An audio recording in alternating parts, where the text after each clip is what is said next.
아직 2017년이네요. 조금 더 있어야 되겠는데 한 해를 돌아보시면 좋겠습니다.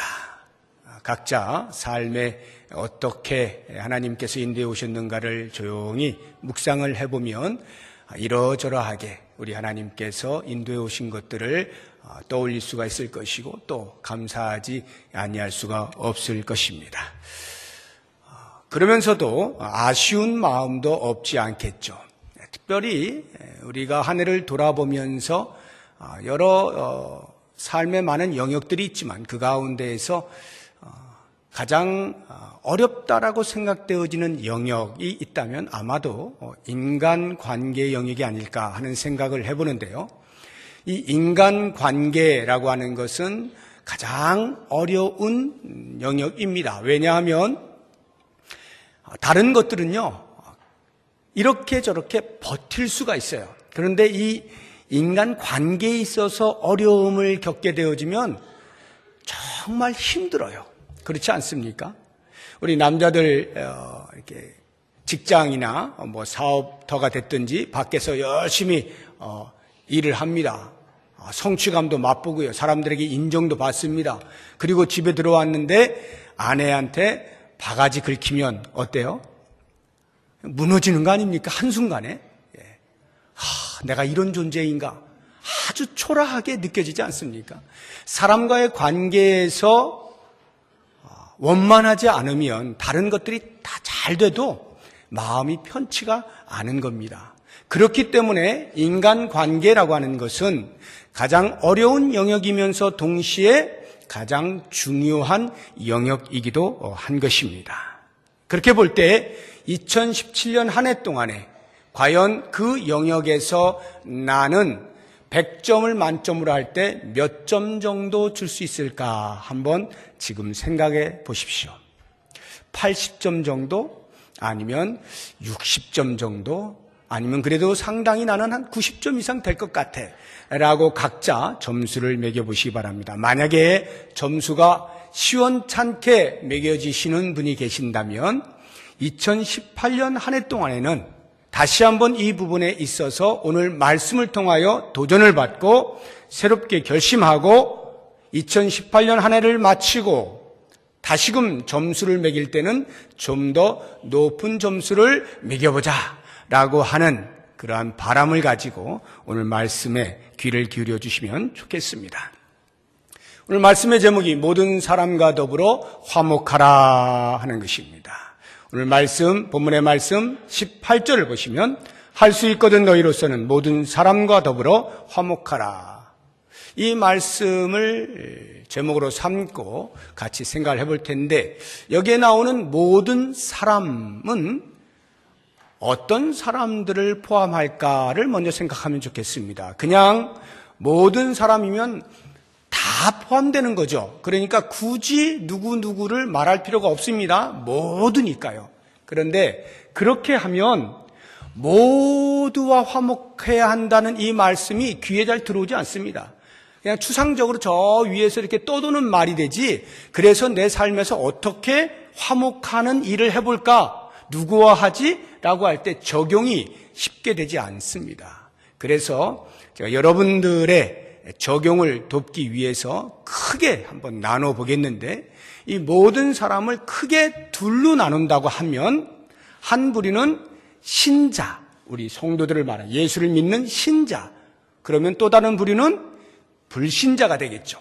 신자와 불신자로 나누면 아마 전 세계의 모든 인구가 다 포함이 될 것입니다. 이렇게 신자와 화목하는 것, 그리고 불신자와 화목하는 것, 그리고 한 가지를 더 생각을 해보겠는데 그것은 박해하는 자 또는 나의 원수, 그들과 화목하는 이 세 가지 부류로 나누어서 한번 생각을 해보도록 하겠습니다. 먼저 이 박해자 또는 원수와 화목하는 부분에 대해서 한번 생각을 해보겠는데 14절을 보십시오. 너희를 박해하는 자를 이렇게 박해하는 자가 나오죠. 19절을 보시면 내 사랑하는 자들아 너희가 친히 원수를 갚지 말고 할 때 이 원수가 나오죠. 박해자는 누구고 원수는 누굴까요? 거의 같은 말로 우리가 이해를 할 수가 있겠습니다. 적어도 나에 대해서 친화적이지 않은 사람을 가리켜 박해자 또는 원수라고 말을 할 수가 있을 것입니다. 굳이 좀 더 세분화해 보자고 한다면 박해자라고 하면 아무래도 우리의 신앙적인 문제에 있어서 나에게 어려움을 주거나 힘들게 하는 사람, 이런 사람을 가리켜서 박해자라고 말을 할 수가 있을 것이고요. 원수라고 하면 좀 더 포괄적인 의미가 되겠습니다. 예를 들어서 나를 대적한다거나 나를 조롱한다거나 나를 무시한다거나 소외를 시킨다거나 아니면 나에게 해를 입힌다거나 하는 이러한 사람들을 총칭하여서 원수라고 말을 할 수가 있을 것입니다. 자, 이러한 박해자와 원수와 어떻게 화목하며 살아갈 것이냐라고 하는 것을 오늘 말씀을 통해서 한번 도전을 받자라고 하는 것입니다. 다시 한번 14절을 보십시오. 너희를 박해하는 자를 어떻게 하라고요? 축복하라. 축복하라는 거예요. 박해하는 자에 대하여 참고 견뎌라 라고 말을 하면 어렵지만 하기 싫지만 그래도 내가 예수 믿는 사람이니까 이 정도는 해야지 왠지 어느 정도 수긍이 되는데 박해하는 자를 축복하라 라고 말을 하면 도무지 받아들이고 싶지 않은 말이 되는 것입니다. 대단히 적극적이고 공격적이고 심지어는 역설적이기까지 한 말이 바로 이 축복하라 하는 말입니다.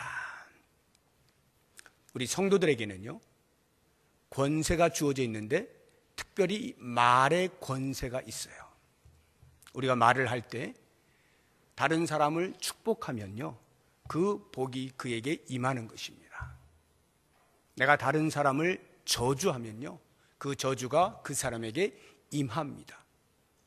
성도에게는 말의 권세가 주어져 있습니다. 그래서 말을 잘해야 돼요. 그렇다고 한다면 박해하는 자에 대해서 우리의 심성은, 자연적 심성은 저주를 하고 싶은 거 아닙니까? 나를 못 살게 구니까 저주를 하고 싶은 거예요. 그런데 오늘 사도 바울은 우리에게 이야기하기를 저주하지 말고 축복하라 이렇게 말씀하고 있는 것입니다. 왜? 저주해도 될 것 같은데 축복을 하라고 말씀을 하실까?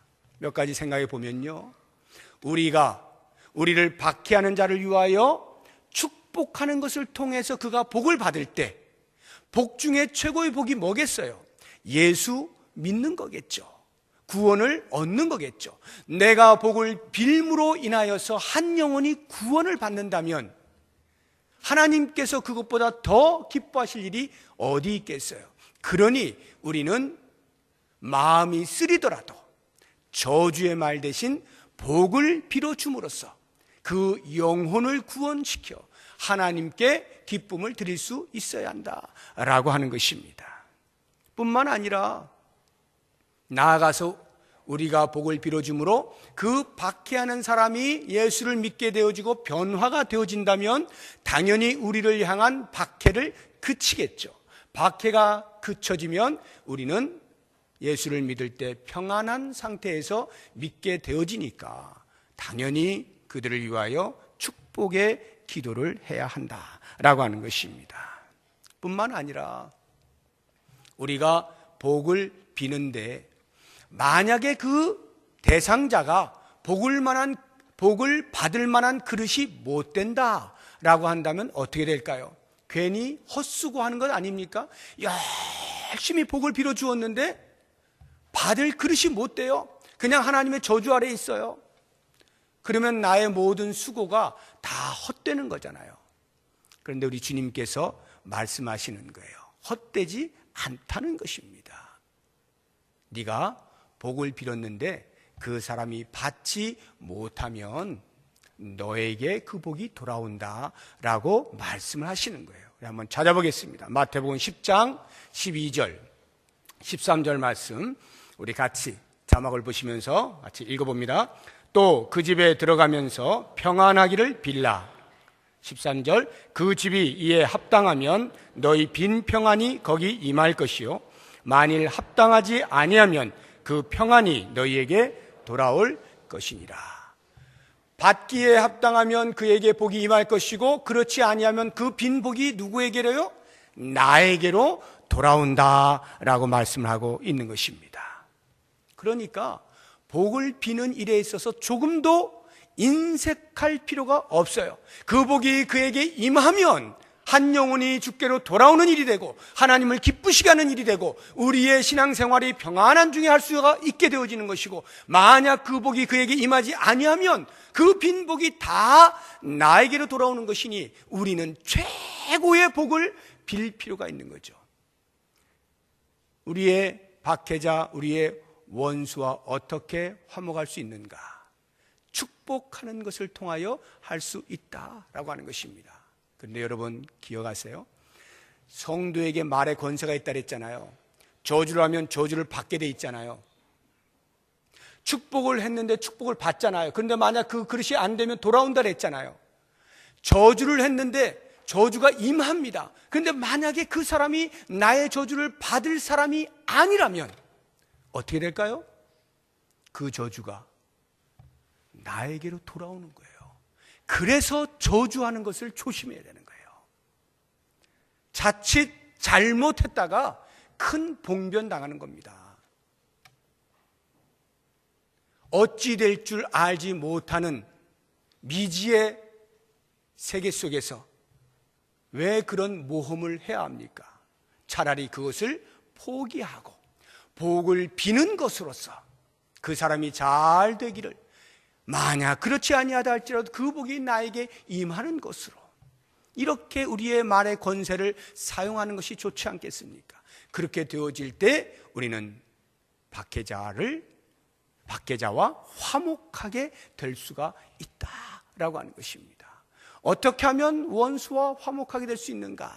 두 번째를 보시면 원수를 사랑하는 것입니다. 19절 20절 보십시오. 내 사랑하는 자들아, 너희가 친히 원수를 갚지 말고 하나님의 진노하심에 맡기라. 기록되었으되 원수 갚는 것이 내게 있으니 내가 갚으리라고 주께서 말씀하시니라. 원수를 사랑함으로써 화목하자라고 하는 것인데요, 원수를 어떻게 사랑하는가? 소극적으로는 내 손으로 원수 갚지 않는 것이 원수를 사랑하는 겁니다. 내 손으로 원수를 갚지 않아요. 우리가 방금 읽은 것처럼 그 원수 갚는 것이 주께 있으니 주께 맡기는 것입니다. 우리 예수님께서도 십자가에서 돌아가실 때 그렇게 하셨죠. 그것을 수제자인 베드로가 보고 평가를 합니다. 베드로전서 2장 23절 말씀 같이 한번 읽어봅니다. 욕을 당하시되 맞대어 욕하지 아니하시고 고난을 당하시되 위협하지 아니하시고 오직 공의로 심판하시는 이에게 부탁하시며, 베드로가 예수님의 행동하심을 평가한 것입니다.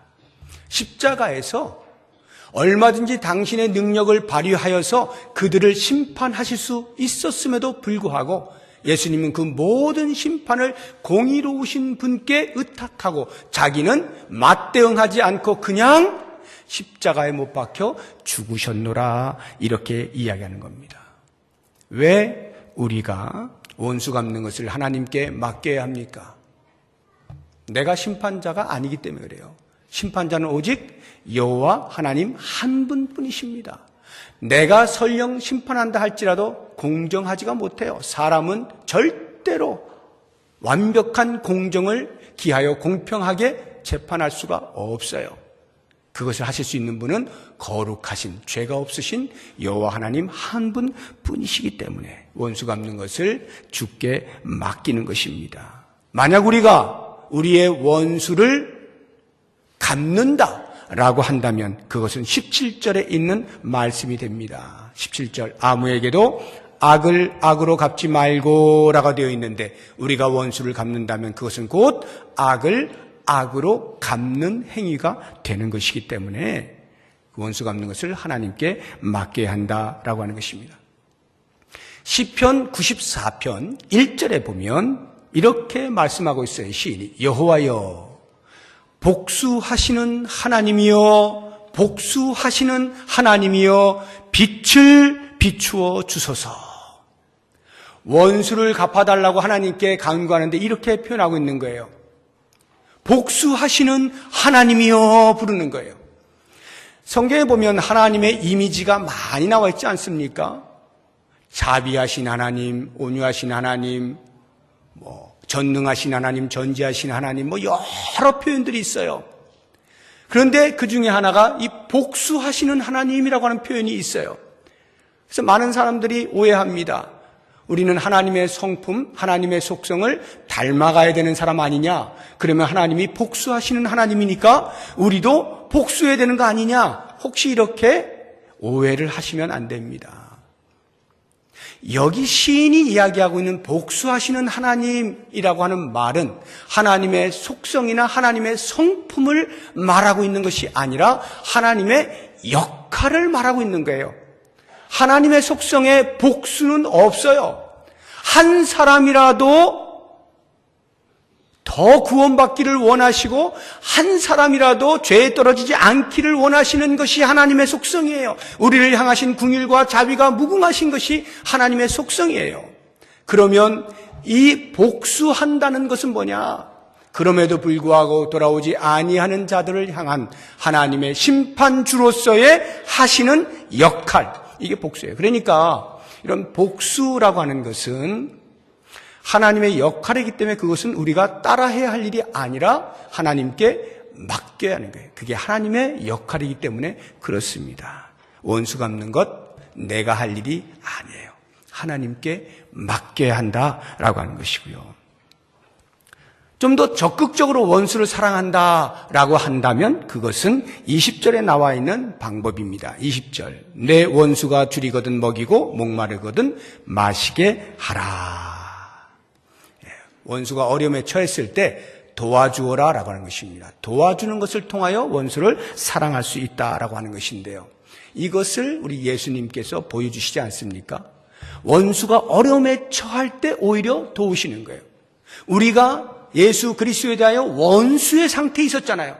로마서 5장 10절에 보면 우리가 원수 되었을 때에 예수님께서 십자가의 죽으심으로 화목제물이 되어 우리로 하나님과 화목하게 만들어주셨다. 이렇게 표현하고 있지 않습니까? 예수님이 우리에게 보여주고 계시는 거예요. 그러한 모습을 우리가 닮아가는 거죠. 원수가 어려움에 처했을 때 오히려 도와줌으로써 예수를 닮아가는 것뿐만 아니라 한 걸음 더 나아가서 그 사람에게 자기 자신을 돌아보게 만들고 부끄럽게 만들고 그래서 회개하게 만드는 기회가 되기도 한다라고 하는 것입니다. 무엇보다도 원수가 어려움에 처했을 때 돕는 것이야말로 선으로 악을 이기는 거예요. 21절 보세요. 악에게 지지 말고 선으로 악을 이기라 이렇게 말씀하잖아요. 선으로 악을 이기는 행위, 이것이 원수의 어려움에 처했을 때 도와주는 행위다. 우리가 원수를 사랑한다라고 할 때 이렇게 원수 갚는 것을 하나님께 맡기고 어려움에 처했을 때 오히려 외면하지 아니하고 적극적으로 도와주는 이런 행위들, 이러한 것들을 통하여서 우리는 원수조차도 그와 화목할 수 있다라고 하는 것입니다. 혹시 여러분의 마음에 원수같이 여겨지는 사람이 지금 막 떠오르십니까? 그 사람을 향해서 한번 이렇게 해보십시오. 내 마음에서 그 사람이 언제 원수였는가 자기도 모르는 사이에 사라져 있는 것을 경험하게 될 거예요. 2018년 한 해 동안에는 원수조차도 화목의 대상으로 삼고 화목을 경험해 보실 수 있기를 바랍니다. 두 번째로 불신자들과의 화목에 대해서 한번 생각을 해보겠는데요. 이 불신자들과의 화목은 본문의 말씀에 명확하게 나타나고 있는 것은 없습니다. 그러나 우리가 꼭 생각을 해봐야 되는 부분이기 때문에 제가 간단하게 한 두 가지 정도만 말씀을 드릴 텐데, 불신자와 화목한다는 것은 과연 어떠한 것일까? 불신자와 화목한다.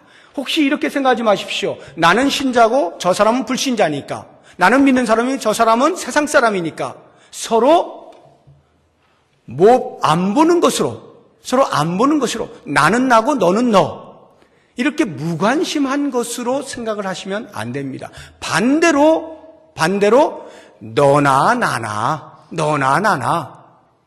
그냥 믿는 사람인지 안 믿는 사람인지 모르게 섞여가지고 동화되어져가지고 그냥 뭐 대충 함께 그냥 지내는 이런 것으로도 생각하시면 안 됩니다. 화목한다라고 하는 것은요, 철저하게 화목하게 하는 직분과 관련이 있다는 것을 알아야 됩니다. 우리 고린도후서 5장 18절 19절 말씀 같이 읽어봅니다. 모든 것이 하나님께로서 났으며 그가 그리스도로 말미암아 우리를 자기와 화목하게 하시고 또 우리에게 화목하게 하는 직분을 주셨으니 곧 하나님께서 그리스도 안에 계시사 세상을 자기와 화목하게 하시며 그들의 죄를 그들에게 돌리지 아니하시고 화목하게 하는 말씀을 우리에게 부탁하셨느니라. 사도 바울이 말하는 거예요. 하나님께서 당신과 자기를 화목하게 만들어 놓으신 다음에 자기에게 화목하게 하는 직분을 주셨대요. 화목하게 하는 직분. 누구와 누구를? 하나님과 아직 하나님을 알지 못하는 세상 사람들과 화목할 수 있는 이 연결고리를 사도 바울 자기에게 하나님께서 맡기셨다라고 하는 겁니다. 그때에 주시는 것이 말씀, 화목하게 하는 말씀까지 맡기셨다는 거예요. 그 말씀을 가지고 불신자들에게 나아가서 하나님과 화목하게 만드는 이것이야말로 성도가, 신자가 불신자와 화목하는 아주 중요한 비결입니다.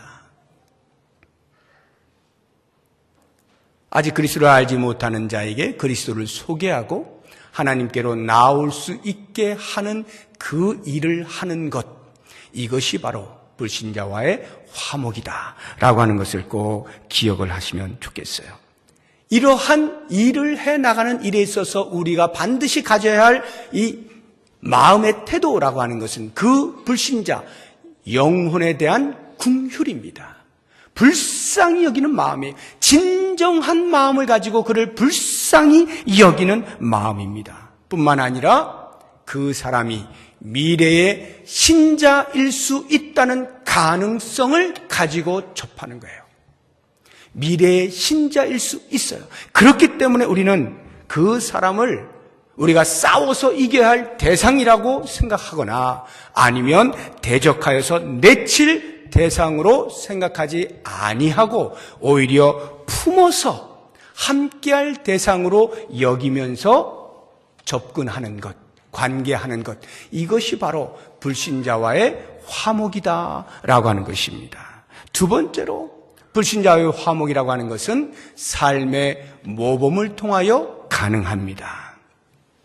초대교회 당시에 많은 사람들이 백성들로부터 칭송을 받았어요. 성도들이. 그런데 그 칭송받은 내용을 보시게 되면 그 백성들에게 가서 그들에게 먹을 것을 많이 주었기 때문이 아닙니다. 그들의 말을 자세히 듣고 그들의 어려움을, 문제를 해결해 주었기 때문이 아니었어요. 사도행전 2장을 보시게 되면 백성들이 칭송을 하게 되어진 원인이 성령의 충만함을 받고 자기들의 있는 물건들을 가지고 나와서 서로의 필요를 따라서 나누어주는 행위와 날마다 주의 성전에서 함께 모여서 떡을 떼고 찬송을 하고 교제를 하는 그러한 성도로서의 본질적 삶을 살아낼 때 그것을 본 백성들이 칭송을 하였다라고 말하고 있습니다. 놀랍지 않습니까? 오늘날 한국교회가 이 사회로부터 얼마나 많은 지탄을 받고 있습니까? 그것이 사회에 대하여 한국교회가 무엇을 잘못하기 때문이 아니라 한국교회가 교회답지 못한 것 때문에 지탄을 받는다라고 하는 것을 우리 스스로가 깨달을 수 있어야 돼요. 우리가 성도로서 마땅히 해야 할 삶의 모습을 갖추어 나가면 그 자체만으로도 얼마든지 세상 사람들로부터 칭송을 받을 수 있다는 거예요. 그렇게 볼 때 우리 한국교회는, 한국교회를 이끌어가고 있는 지도자들은, 그리고 우리 성도들은 자성이 필요하고요. 개혁의 노력이 그 어느 때보다 필요하다라고 하는 것을 깨닫게 되어집니다. 삶의 모범을 통해서 우리는 불신자와 화목할 수 있다라고 하는 것 꼭 기억을 하시면 좋겠어요. 이제 마지막으로 성도 간의 화목에 대해서 우리 한번 생각을 해보죠. 신자와 신자 사이에서의 화목. 15절, 16절을 저는 그 말씀으로 삼는데요. 한번 보세요. 즐거워하는 자들과 함께 즐거워하고 우는 자들과 함께 울라. 서로 마음을 같이하며 높은 데 마음을 두지 말고 도리어 낮은 데 처하며 스스로 지혜 있는 채 하지 말라.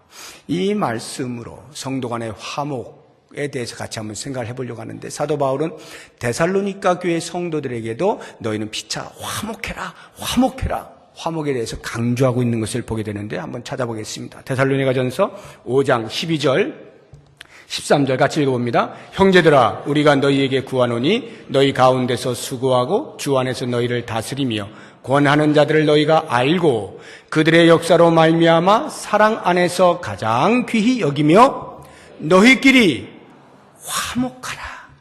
너희끼리 화목하라. 너희끼리가 누구예요? 성도와 성도 사이에, 신자와 신자 간에 화목하라. 분명하게 명령하고 있는 것을 보게 되어집니다. 그러면 과연 성도 간의 화목은 어떻게 할 수 있을까? 두 가지를 제가 말씀을 드릴 텐데, 그 첫 번째가 지체의식을 갖는 것입니다. 지체의식. 다시 15절 말씀 보세요. 즐거워하는 자들과 함께 즐거워하고 우는 자들과 함께 울어라. 이것을요, 사도 바울이 고린도 교회 성도들에게 편지하는 속에 지체에 관련하여서 편지를 쓸 때 이와 똑같은 말씀을 하고 있는 것을 보게 됩니다. 고린도전서 12장 26절 말씀 같이 읽어봅니다. 만일 한 지체가 고통을 받으면 모든 지체가 함께 고통을 받고 한 지체가 영광을 얻으면 모든 지체가 함께 즐거워하느니라. 즐거워하는 자들로 함께 즐거워하고 우는 자들로 함께 울라. 똑같은 말씀 아닙니까? 지체이기 때문에 그렇다라고 하는 것입니다. 여러분, 지체, 이 지체의식을 깨달을 수 있는 것 중에 아주 중요한 것이 몸에 대한 인식이에요. 내가 지금 지체라는 거 아닙니까? 그러면 이 지체가 매달려 있는 몸이 어디 있느냐라고 하는 것입니다. 어디 있어요? 몸이 어디 있어요? 교회를 몸이라고 하잖아요. 교회를 몸이라고 하죠. 그 몸된 교회에 성도 한 사람 한 사람이 지체로 붙어 있는 거잖아요. 그런데 이 몸이 누구를 머리로 하고 있어요? 예수 그리스도를 머리로 하고 있어요. 그러니까 그 몸이 누구의 몸이에요? 예수님의 몸이에요. 예수님을 머리로 예수님의 몸에 붙어 있는 지체들이에요. 몸, 예수님의 몸에 내가 붙어 있고 네가 붙어 있고 우리 각 사람이 붙어 있는 것입니다. 그러면 생각해 보세요. 만약에 제가 누군가에 대해서 욕을 하거나 무시를 하면 누구에게 욕하는 거예요? 예수님에게 욕하는 거죠. 예수님에게 욕하고 있는 거예요. 왜? 그 지체도 몸에 붙어 있으니까 예수님께 욕을 하고 있는 거예요. 예수님을 무시하는 거예요. 만약 누군가와 내가 다투고 있으면 누구와 다투는 거예요? 예수님과 다투고 있는 거예요. 심각한 겁니다. 나는 저 사람하고 다퉜을 뿐인데 알고 보니까 그것이 예수님과 다투고 있는 것이 되는 거예요. 더 한 걸음 나아가면 그것은 곧 나에 대한 이야기이기도 한 것입니다. 왜요? 나도 그 몸에 붙어 있으니, 몸에 대하여 다투고 있다라고 하는 것은 나에 대하여 다투고 있으니, 내가 다툰다라고 하는 건, 내가 누군가를 욕한다는 건, 누군가를 무시한다는 것은 곧 나를 욕하는 것이고 나를 무시하는 것이고 나와 스스로 다투고 있는 것과 다름이 없다라는 게, 이게 몸에 대한 의식이에요. 어떤 몸이냐라고 하는 것을 반드시 기억을 해야 하는 것입니다. 내 옆에 있는 사람이 그리스도께 붙어있는 지체인 것을 한시도 잊으면 안 돼요. 그래서 조심스러운 거예요. 두 번째로 이 지체의식을 가질 때 몸에 대한 인식뿐만 아니라 감정의 공유를 하는 것이 필요한 것입니다. 기뻐하는 자들로 함께 기뻐하고 우는 자들로 함께 우는 것. 여러분 한번 생각해 보세요. 기뻐하는 자들과 함께 기뻐할 수 있겠습니까? 굉장히 쉽다고 생각이 들죠. 남들 웃어줄 때 같이 웃는 거죠. 어렵지 않다고 생각됩니다. 그런데요, 조금만 더 생각해 보면 그게 그리 또 간단한 것도 아닙니다. 남이 웃는다는 것은 잘 되는 때를 말하는 것인데 그 잘 되는 것에 대하여 내가 함께 박수를 쳐줄 수 있느냐? 쉽지 않다니까요. 만에 하나 누군가가 잘 돼요. 그런데 사회에서 어떤 일을 하는데 그 사람과 내가 하는 일이 비슷해. 근데 저 사람은 잘 되는데 나는 잘 안 돼요. 어떻게 됩니까? 박수 쳐줄만 한가요? 쉽지 않습니다. 아니 저 사람은 잘 되는데 왜 나는 잘 안 되지? 이상한 거예요. 가인을 보세요. 아니 하나님께서 아벨의 제사는 받는데 왜 내 제사는 안 받으시지? 이상한 거예요. 박수 쳐주기가 쉽지 않다니까요.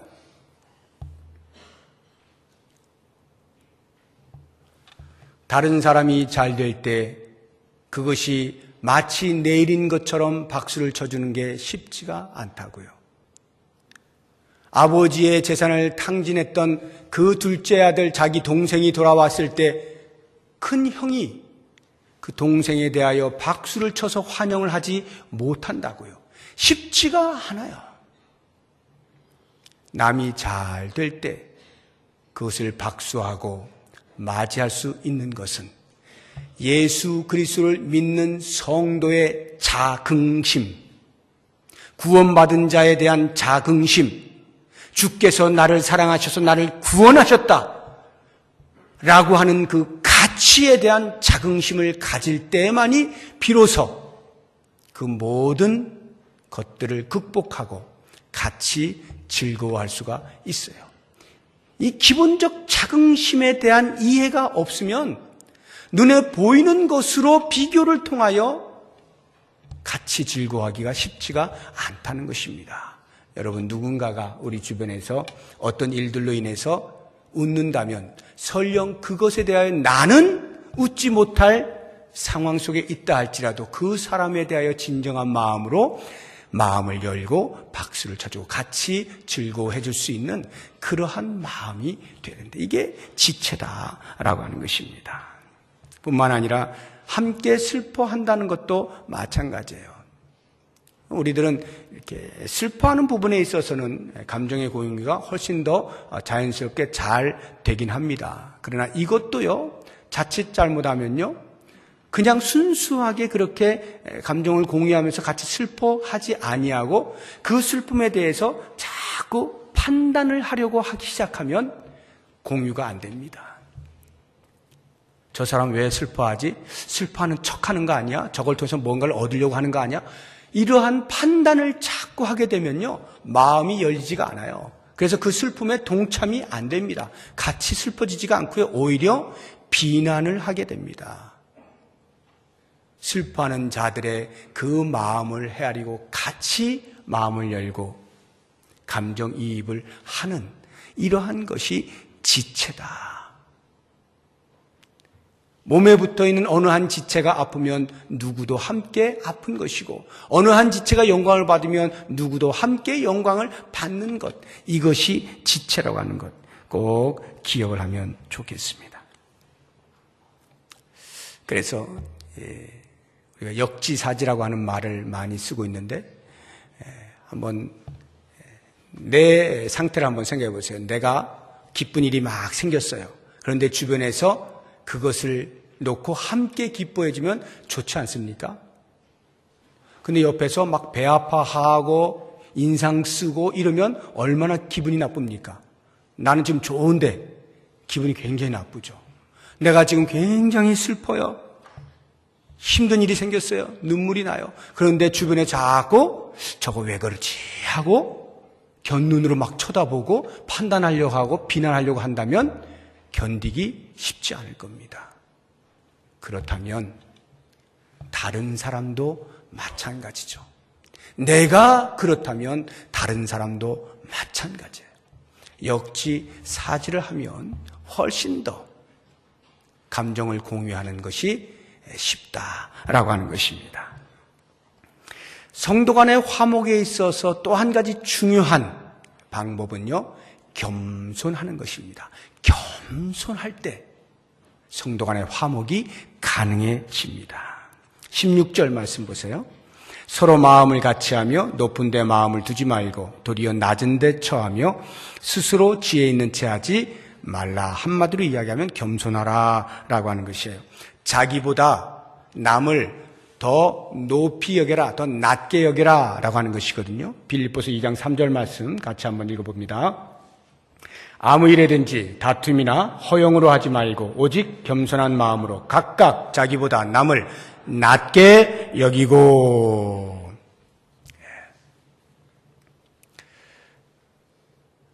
말은 좋은데 실제로 이렇게 하려고 하면 쉽지 않죠.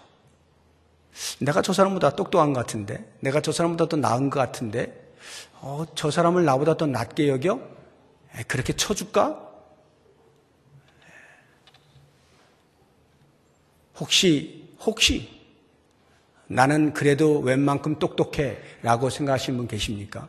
교회에는요, 똑똑한 사람 많으면 망합니다. 교회는 똑똑한 사람 많으면 망해요. 잘 될 것 같죠? 잘 돌아갈 것 같죠? 그냥 망해버립니다. 한번 볼까요? 잠언 16장 18절 말씀 같이 읽어봅니다. 교만은 패망의 선봉이요 거만한 마음은 넘어짐의 앞잡이니라. 어떤 분들이 이렇게 대묻고 싶으실지 모르겠어요.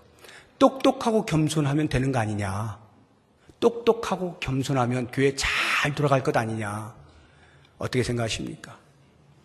똑똑한 사람 절대 겸손하지 못합니다. 똑똑한 사람 겸손할 수가 없어요. 왜 그런지 아세요? 하나님 앞에서 내가 똑똑하다고 인식하는 순간 이미 그는 교만한 거예요. 하나님이 어떤 하나님이신가요? 모든 것을 아시는 전지하신 하나님, 모든 것을 하실 수 있는 전능하신 하나님, 그 하나님 앞에 내가 이 땅에서 무엇을 얼마나 지식을 획득하고 얼마나 많은 것들을 이루어내어서 내가 이 정도면 똑똑한 거지 라고 해서 그 하나님 앞에 감히 내어놓을 수가 있는 자가 있습니까? 없어요. 하나님을 제대로 인식하는 사람은 그 하나님 앞에 겸손할 수밖에 없다니까요. 겸손한 척하는 게 아니에요. 내가 똑똑한데 그래 겸손한 척하자, 겸손해지자, 낮아지자, 한번 밑에까지 내려가 보자. 그게 아니에요. 하나님을 인식하는 사람은 그냥 그 앞에서 겸손할 수밖에 없어요. 아무리 똑똑한 것도 똑똑하다고 말을 할 수가 없어요. 그러니까 교회 안에는 똑똑한 사람이 하나도 없어야 되는 거예요. 그런데 만약에 교회 안에 똑똑하다라고 스스로 생각을 하면 거기서부터 교회는 망한단 말이죠. 화목이 깨진다고요. 저부터 시작해서 사랑하는 성도 여러분, 혹시 똑똑하다고 생각이 드십니까? 화목을 깨는 지름길이라고 생각하십시오. 교만은 패망의 선봉입니다. 그래서 교회는요, 겸손한 사람들이 있을 때 아무런 힘이 없어 보이고 지혜도 없어 보이고 지식도 없어 보이고 정말 보잘것없는 사람들이 모여 있는 것처럼 보일 때 오히려 하나님께서는 그때부터 일하시기 시작하실지도 모릅니다. 왜냐하면 그래야 그 사람들이 하나님이 하셨다 고백할 테니까, 그래야 아무도 자랑하지 아니하고 하나님의 은혜만 말할 테니까 화목하게 되지 않겠어요? 하나님은 그걸 원하시는 거잖아요. 사랑하는 성도 여러분, 2018년 이제 이미 시작이 되었습니다. 한 해 동안에 나를 힘들게 만드는 원수 같은 사람과 어떻게 화목할까? 아직 예수를 알지 못하는 불신자들과 어떻게 내가 화목할 수 있을까? 아니, 이 신앙 공동체 안에서 사랑하는 성도들과 어떻게 화목할 수 있을까? 제가 몇 가지 말씀을 드렸는데 잘 기억하시고 그 말씀들을 거울 삼고 지표 삼아서 한번 2018년 한 해를 멋지게 살아보시고 한 해가 마감되어질 때 과연 화목한 것을 경험하시면서 하나님께 영광을 돌리고 감사하실 수 있는 귀한 한 해가 되시기를 주의 이름으로 축복합니다. 기도하겠습니다. 하나님, 모든 사람과 더불어 화목하기를 원합니다. 나의 성정으로는 안 됩니다. 힘듭니다. 어렵습니다. 하고 싶지도 않습니다. 그러나 주님, 은혜를 주십시오. 그래서 주님께서 하라 하시는 대로 화목하기를 원합니다. 내가 있는 곳에 평화가 깃들기를 원합니다. 그것이 나의 자랑이 아니라 하나님이 하신 것임을 고백하길 원합니다. 한 해 동안 하나님의 성품을 마음껏 드러내고 우리를 통하여 하나 된 것을 보시고 기뻐하실 주님을 생각하며 화목하기를 힘쓸 수 있는 귀한 한 해가 되게 하시고 성공적으로 한 해를 마쳤노라 고백할 수 있는 복을 허락하여 주시옵소서. 예수님의 이름으로 기도드립니다. 아멘. 우리 다